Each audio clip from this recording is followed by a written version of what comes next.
Oh, eat it. Gosh, got him, got him. Got another big one.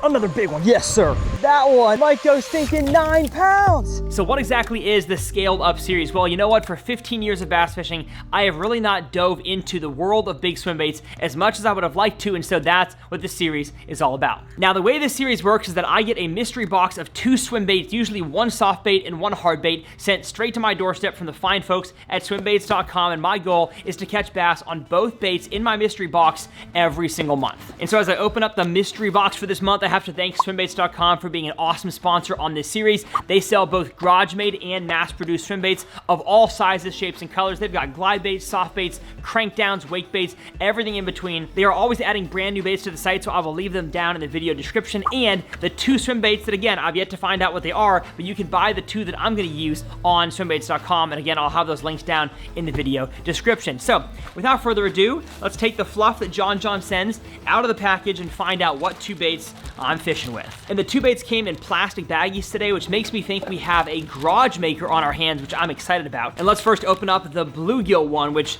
oh my goodness, that looks gorgeous. And inside the bag, we have 2 treble hooks. We have some tails, rubber tails, because it doesn't come on the bait like this, I'm guessing, just to maintain good quality while shipping. And then, ooh, to be extra fancy, we have some, it looks like the little batteries that kids aren't supposed to have because they're, you know, a choking hazard. Curious toddlers can easily mistake small batteries for candy. I'm joking, but it looks like they actually are lead weights that go somewhere in this bait right here to probably allow it to sink slower or faster. But goodness gracious, what a beautiful paint job on this bait. I think it's resin, maybe it's wood, no, it's resin. I'm excited to find out more about this bait right here because the last bluegill crankdown in episode 3, not gonna give any spoilers, but it was a tough one. I have a feeling this bait here will be a little bit easier to get a bite on. And mystery bait number 2, we have a glide bait. Yes, thank you. My goodness, what a beefy treble hook. Holy cow. And that's some Mike Long level stuff. And I'm honestly not exactly sure what the wing is on the back of the swim bait. I think if I put the tail in, it still looks kind of interesting. I'm curious to see how this thing glides. And with a sticker from swimbaits.com, that concludes our mystery box. I am left with more questions than I have answers, and so let's get into the studio and talk to the swimbaits.com expert, John, about these 2 mystery baits. All right, John, so like I said, I have a lot of questions about these 2 baits right here. First of all, I couldn't quite tell from the packaging, are these from the same exact maker? They are. They're from Blanket. Danny does an amazing job. He's probably my favorite maker right now. Just in general, I love his baits. They fish really well. The colors are exclusive to us. We got these only exclusive, the purple and this color, kind of a golden gill. If you look at the tail even, it has like this metal on it, almost like fins on an airplane or something, but it just makes it glide incredibly well. It gives you that real wide glide that you like, especially when they're spawning or just post-spawn and they're hungry. The Munchie Gill is unique because he has this really cool weighting system in it. You just take your fishing pliers, you pull that pin at the very top on the second part of the bait, you pull that out, and then there's a pin sideways. This is really unique. And you just grab that pin, and you'll notice with yours, it came with different weights. And so if you want to get it down, let's say 20 feet, you can put all those weights in. So you just open that up, you put your weight in. How many, you know, if you want a slow sink, I use the middle one just for a slow sink. Then you put your pin back in from the side. Then you put the other pin back in. Then you got your gill back. You can get this right down in front of their face, especially if you use an FFS. And the way that it comes with no weight internal, does that make it a floating bait, or does it float? Yeah, it can be a floater. Yes, it can be a floater. You can do it like that with no weight, but the more weight you add, obviously, the quicker it sinks. And especially if you're post-spawn, they're out in the deeper pockets, put it right in their face and they're gonna hit it because it looks like a real bluegill. I'm pumped. Thanks again for some awesome surprises in the box, and we'll see y'all out on day number 1. So for day number 1 of fishing here, episode 4, I'm at a beautiful private water fishing property called Hatton Star Ranch. I've caught some giants here. My editor Taylor caught his personal best on this body of water. And so there are some swim bait caliber fish out here. And I'm gonna start with the Blanket Striker Shad, a 7¼ inch, I believe it is, glide bait.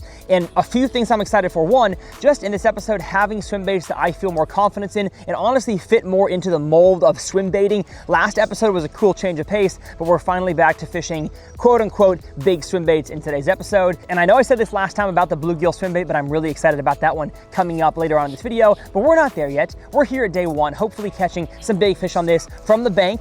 I've got the bass boat over there if I need it. I don't want to launch the boat to catch them on a glide. Hopefully, we have a lot of shoreline to fish. I can do it. No promises. Is it a floater or a sinker? All right, it is a very slow sinker. If I end up launching the bass boat, I'm probably gonna have to put some lead wire or tape on this bait to make sure it gets down there in the water column. But now let's make a longer cast and see how it glides. On a totally slow, straight retrieve, doesn't honestly have that great of an action, but that's probably not how it was designed to be fished. Let me speed it up a little bit, add some twitches. Oh yeah, that looks much better. Although if I chop it too fast, it kind of like counteracts itself and stops. So it's almost like there we go. A slow chop, nice. Twitch, twitch, twitch, twitch, twitch. That's probably gonna be the main retrieve I use today. Now the conditions I have are good and bad at the same time. Bad in the sense that it's post-spawn. These fish in this body of water are probably way out in the middle, but it is cloudy and windy, so that hopefully gets fish higher in the column and a little more active. First risky cast, right next to a piece of wood. And I wish the water clarity was a bit better so I could actually see this thing way out there. I'm just gonna have to trust that I'm not gonna get stuck. At the same time, fully expecting it's probably gonna happen. But I do have an insurance policy today with the bass boat here that if I get stuck, I can go retrieve it. Now, I don't think they're gonna be on this corner right here. It's really shallow. They might be on the dam farther down that section, but we'll get there in a second. I'm gonna get us into the wind. And I'll tell you what, fishing a glide from the bank at a lake you know is full of stumps is not a fearless activity. Uh-oh, that was quick. And I'm really gonna try today to do a better job at the glide bait hook set, which is really not much of a hook set at all. Just feel that thump, lean into them instead of giving them the business, which I like doing, admittedly. Oh no! Oh, shoot. Man, that tree gave me the thump. I gave that tree the business. Oh yes, oh, thank you Lord. Almost had to get the boat out after 10 minutes. Although looking at the bank right here, stump, stump, stump, stump, stump, I gotta be a little more careful. Oh, shoot. Well, y'all, part of these videos is kind of product design, R&D testing for a lot of these smaller bait makers. And this one here, I think needs a different paint job because the paint is already peeling off and I haven't really hit much. So maybe it makes them a more weathered look, but Blanket, you gotta change what paint you're using, buddy. I mean, it's a great looking bait. The paint's just coming off. So I bet that's a simple fix for this guy. We are getting past the manicured part of this property. It's been really hot here in Texas, so I doubt even early morning there's gonna be that many big swim bait eaters within casting range, and if they are, they're gonna be suspended middle of the water column, which sounds like really risky territory from the bank. All right, I give up. Call me what you want, but I wanna catch a bass. So we're gonna put the bass boat in the water and find out where these bass are. And folks, I apologize for the absolutely horrendous lighting. It's about the worst it gets. And the first thing I'm seeing is a very distinct thermocline. That is that whole section you're seeing highlighted right there on the screen, which usually means fish are not going to live beneath it. I'm not sure how strong the thermocline is, but it's either that or some kind of like algae bloom line or pollen line. And look at what's up there. If that's a bass, how could I not have caught those from the bank? Because them suckers are not very far beneath the water line. Yeah, that thermocline has them sitting pretty high. You see that big blob right there, right on the edge, 10 feet down. I bet he wants to be on that brush pile that's down there in 24 feet of water, but he can't. There ain't no oxygen. And seeing that makes me really excited about the potential of getting a big one to come eat this thing. And I'm not sinking nearly fast enough, so I'm gonna add some lead to this sucker. All right, 6 dots, how's that? I don't want it sinking too fast, and I also don't want to affect the way that it swims, but this looks good.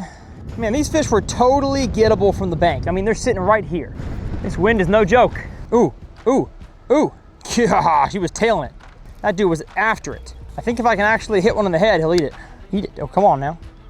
Come on now.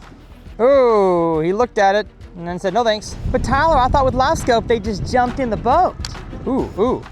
Come on now. Yeah. Come on now. Darn it. They are smart. Gosh, what a big fish. Oh, I'm falling on his face. Falling on his face. Wanna come eat it? You wanna come eat it? You wanna come eat it? You wanna come eat it? Got him. Got him. Yes, sir. Yes, sir. Yes, sir. Big one. Big one. Oh, come on, baby. Gosh, it is a 10 pounder. It's a 10 pounder. It's a 10 pounder. He's so shallow, I could have gotten this fish from the bank. Come on, baby. Get in this boat. Yes. Holy cow. What a dang swim bait slaunch right there. on the blanket. Whoa! Finally made a cast at one of the biggest blobs I've seen. He came up and nabbed it. As y'all saw in that footage, I had to play cat and mouse with that fish, make sure to keep it going, keep it going, keep it going, make him chase it. And I'm proud of myself that I didn't set the hook too hard. But broken paint job and all, got ourselves a giant. I don't think it's 10, but I think it'd go 7.5, 8 pounds, easy. Let's go. As a matter of fact, I'm gonna put this one on the board for my Fishing Chaos online tournament. So let me put him in the box for a few minutes. Yes, let's go. Right next to the stinking boat. But honestly, so far have learned more than just the fish behavior. I've learned where they're sitting in the water column. And honestly, if I was to get back on the bank, I'd have a lot more confidence knowing these fish are in the upper half of the water column. I just needed a bit more patience. When you've got fish this big, patience be darned, baby. Let's get us another one, baby. That's a nice sized blob right there. Goodness, that's a nice sized blob. Ooh, ooh. Gosh, I got another one. Holy cow. Back-to-back giants, back-to-back giants. Come on, baby. Come on. Get in this boat. Yes! Oh, we have found out how these fish want it presented, and they want it burned. And I lied about it being a giant, just another 3.5, 4 pounder, but man, he ate it so hard. Multiple hooks to the face. They're liking this thing. Let's go, baby. Gosh, this is sick. But this thermocline, y'all, has him sitting so high in the water column. Letting the wind drift me. Letting the wind drift me. Come on. No. Oh, what a goober. I think it's windy. Oh, I've got snodgrass on it. No wonder they're not looking at it. Now, something LiveScope shows you when you're fishing really any baits, but especially glide baits and swim baits, is that your first move really matters. That means your first twitch, your first part of the retrieve. And a lot of the times, if you do it wrong, the fish just loses interest totally, and you stand no chance of catching that fish. And so I'm sure that happens a ton when you don't have forward facing, you just can't see it. All right, enough open water. Let's get in the trees. See if we can't find old Mega in the sticks. Gosh, it's windy. I cannot make a good cast at this fish. Gosh, that was a surprise fish. I did not see that one on the screen. That one came out of nowhere. All right, buddy, absolutely headshotted it. Get in here, wow. Gosh, don't do that. Another chunky 3-pounder on the glide. And that bite really just proves my point about glides, that the fish really have to be in the mood to eat it. Sometimes there's no coercing them. You just gotta get it in front of the right fish. And if they're hungry, they're gonna come smoke it. Thank you, little big girl. Oh, ho, ho, ho, ho. Oh, ho, ho. Woof, baby. Woof, woof, woof. Please eat it. Oh my gosh, he didn't eat it. There we go, there we go. Yes, sir, big one, big one. Get in this boat. Oh my gosh, another big one, another giant, another giant. No, I got him in the mouth and the top of the head. I gotta come back here to land this guy. Get in here, yes, sir, come on. The dang glide to the top of the head, yes. If I just casted enough of these things, I finally find one that's interested. I mean a chunky, beautiful, long Texas 6-pounder. Also going in the well for my tournament. That is not a bad time. Come on. Got him. Got another big one. Another big one. Yes, sir. Yes, sir. Come on. They are wanting this today. They are wanting this today. My gosh. How big are you, buddy? Gosh, another giant. Holy cow. Oh, biggest one yet. Biggest one yet. Holy cow. Come on, open your mouth, big girl. Whoa. That one might go stinking 9 pounds. Unreal. What? It's almost like the less paint this thing has on it, the more they want it. My goodness. But just an absolutely unreal bite we're having right now on the blanket glide. Good grief. Man, I'm gonna have some meat to add to my own tournament, which by the way is my free tournament on the Fishing Chaos mobile app. Anybody can join. You can't submit fish from bodies of water like this, totally private, individually owned, but it's my tournament. I want to be included and have some big fish on there, but again, it's free. We give away Mach combos every single month to the winner of each region. So if you're in Alabama, you're in the southern region. If you're in Texas, you're in the Texas, Florida, California region. And don't worry, you guys up north have your own region too. Gonna get a little water break and maybe catch another. Who knows? Man, whatever's in the water right here is holding some big ones. I don't know if it's the exact depth or the amount of shad in the area, but for some reason, these immediate post spawners are moving right here. Well, as much as I wanted to end day one with another giant fish catch, I would say that was pretty dang successful. The only downside of this glide is that the paint came off, but I'm sure they can fix that in the future. It definitely has good drawing power and catches some dang big bass. Whatever hooks they sent me are sharp. Now, I don't know how day two on the bluegill swim bait can even compare, but we're gonna give it a dang shot at a totally different location, totally different weather, probably in pants and a sweatshirt up in northern Minnesota.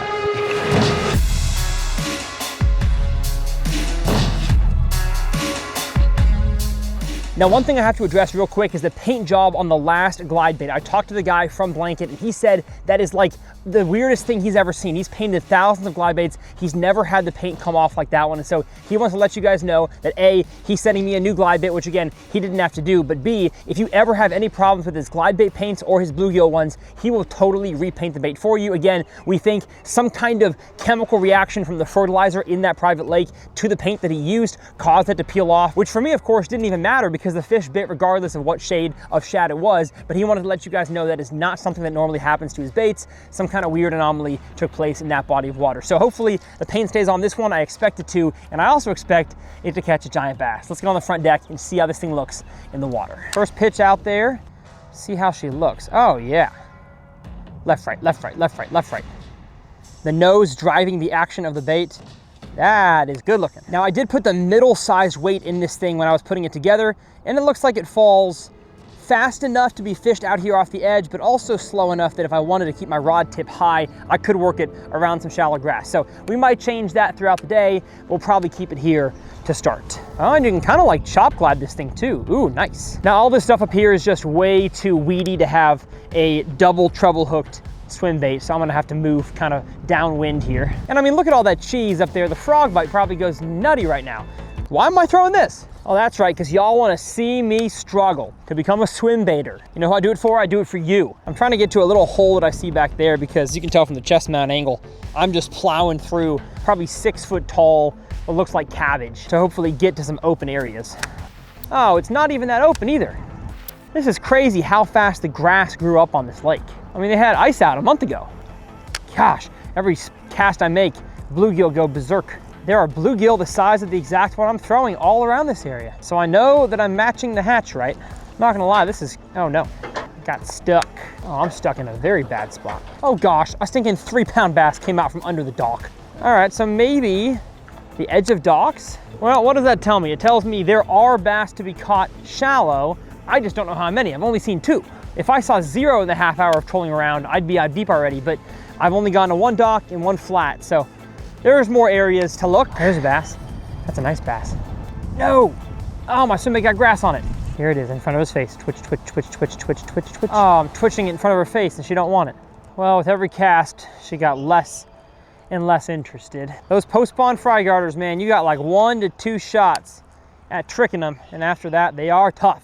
Because I just don't have much fishable water here. That's the problem. Like, I don't think the size of my swim bait is an issue. It's just that I have nowhere to cast. Why is my timer going off? Why on earth is my timer going off? No way, no way. I've got one, I've got one. Get in here, baby. Get in here, come on. The timer going off and everything, yes. Why on earth did I set a timer for 3:54 p.m.? I guess that was the dinner bell for this beautiful Minnesota peeing bass, obviously a male, that ate the munchie glide. The first cast in with this thing, he followed it but didn't need it, and so I came to the back deck to get a better sun angle because the glare was bad, and she smoked it the second time. Let's stinking go.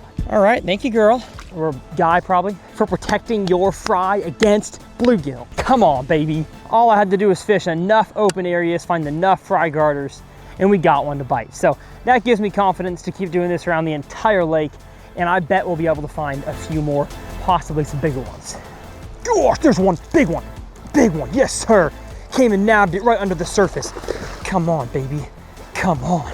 Get your butt in here, yes sir. Ooh. I mean, just look at that bait, absolutely squared in the face. Was not coming off in a million years. Skinny post spawner, probably goes almost 4 pounds, but definitely a healthy 3-pounder right now.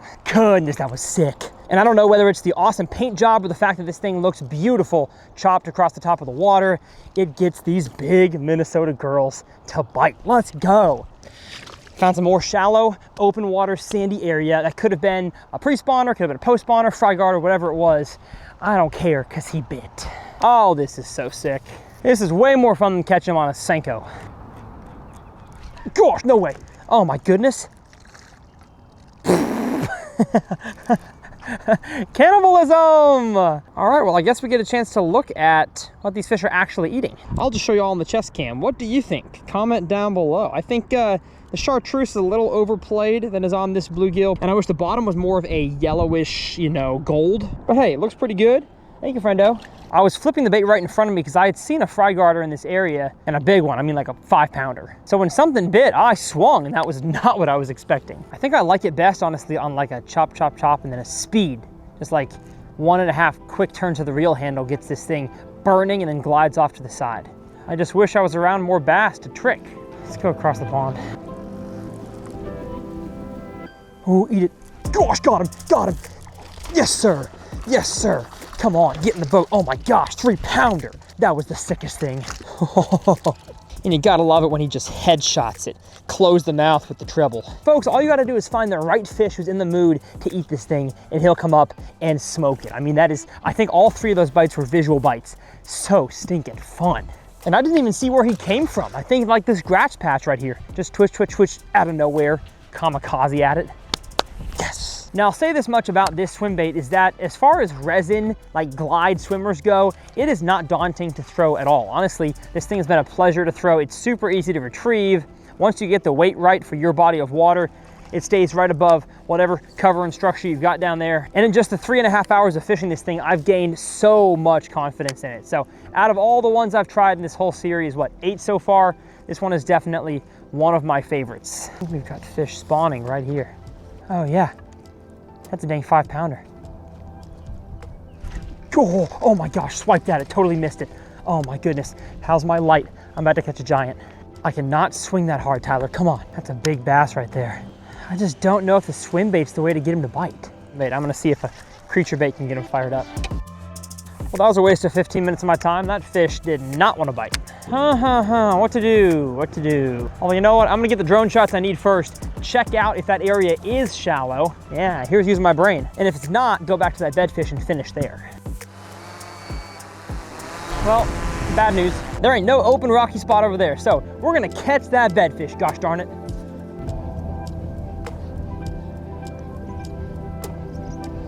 I'm talking coated.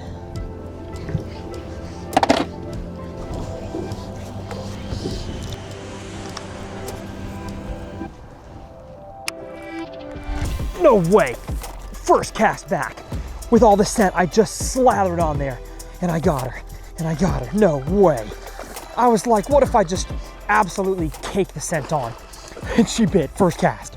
Oh my God. If that doesn't make you at least think twice about whether scent works or not, it should. Because that was legitimately my first cast back in there, and I'm talking rage bug down the face. Wish I could have caught this fish on the swim bait, but you know what? We got her in the boat. That's all fishing is all about anyways. I just gained a lot of confidence in scent. That is nuts. You can't make that up. Look at that. It's still lathered on, and all that scent coming off the bait somehow triggered that fish who I've been fishing for like 45 minutes. Well, another scaled up episode is done, and a few things were definitely learned. The first of which being that y'all just saw scent absolutely works in bass fishing. I am 100% convinced at this point, and so I think going forward, maybe on some of the hard baits, but especially on the soft baits, I'm gonna be caking on scent wherever and whenever I can, because I think for fish that are in the area but don't quite want to bite, at least for some of them, having something that smells good and tastes good definitely works. Now, whether the exact brand that I used is the best one out there, I'm not sure, but you're gonna see a whole lot of smelly stuff on my swim baits moving forward. Now, the second thing I learned is that this guy, Blanket, makes a stinking awesome swim bait, but his customer service is even better. Not only did he send me a replacement glide bait, this one right here, but he also sent me an extra glide bait and an extra bluegill munchie to give away to you guys in the comment section. Because like I said, he was so shocked at how the paint came so easily off, and he wanted to make that right. So if you want to win one of these 2 swim baits that I used in today's video, all you got to do is comment down below that you watched the entire video and you're gonna promise to watch the next one. And you're gonna have to watch the next episode because that's where I'm announcing the winner of these two baits. So hopefully y'all have enjoyed this series. I have loved almost being forced to throw swim baits to become a swim baiter when it comes to the rod, the reel, the line, and of course the techniques and the know-how. I feel like already in just, 4 episodes, I've become a much better swim bait fisherman. So if you wanna see more episodes in this series, I will leave a clickable video whammy up here in this corner and my subscribe button over here on this side. Hopefully y'all enjoyed the episodes, and like I said, the tackle, I always use the rods, reel, line, and of course the exact links to these baits on swimbaits.com with the custom swimbaits.com only colors are linked down in the video description. My name's Tyler, it's a dang pleasure, and we'll see y'all next time right here on 200 Ponds? No, on Scaled Up.